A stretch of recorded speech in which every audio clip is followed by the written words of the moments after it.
Employé à la chaîne chez Toyota, vendeur de contrats d'électricité, téléopérateur dans une société de crédit, notre invité ce midi a jonglé avec les métiers en s'infiltrant dans 5 entreprises du Nord. Bonjour Thomas Morel. Ce travail d'enquête, vous le continuez aujourd'hui ailleurs. C'est pour cela que vous avez demandé à ce qu'on ne vous reconnaisse pas. De ces expériences, vous avez écrit un livre, Les Enchaînés. Pourquoi d'abord avoir choisi notre région et ces entreprises en particulier ?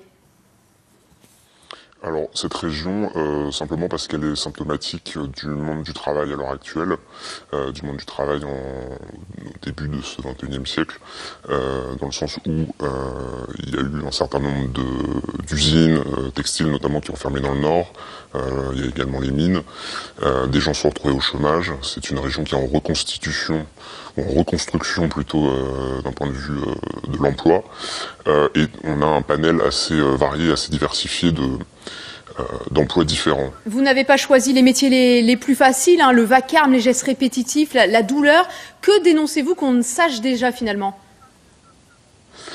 Ce que je dénonce, c'est le fait qu'on parle constamment de l'emploi, du chômage, qu'on ne s'intéresse aux entreprises que pour deux choses.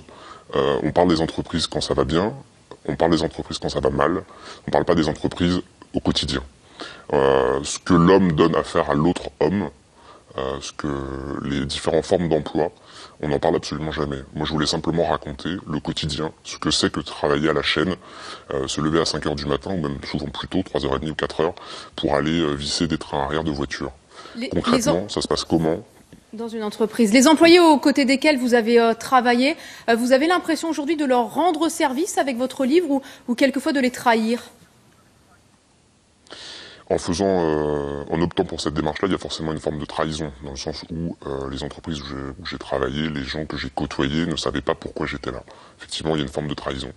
En revanche, le pourquoi j'ai utilisé cette démarche-là, c'est simplement parce qu'elle permet d'avoir la substantifique moelle du salariat, de l'emploi, de tous les jours, ce que les gens peuvent se dire au travail, l'emploi que l'on peut avoir.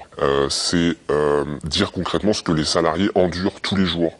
Et Toyota, c'est quand même la forme de travail à la chaîne la plus abominable qui puisse exister en France. Il y a une usine Toyota dans le Nord, j'ai lutté pour réussir à rentrer dans cette usine-là, à travers des tests, etc. Lutter ensuite pour y rester, à travers des conditions de travail qui sont excessivement difficile. Moi, au moment où j'y étais, c'était 72 secondes pour tenir un poste de travail. Vous imaginez, vous faites il est minuit, à 1h12, vous passez à une autre voiture. Et vous refaites exactement la même chose. Alors, tout est minuté, cadencé, etc. Il n'y a pas que Toyota, Thomas Morel, d'autres entreprises où vous avez apporté votre témoignage. Donc, Les Enchaînés, un an avec des travailleurs précaires et sous-payés qui paraît aujourd'hui aux éditions Les Arènes. Merci beaucoup d'avoir été avec nous.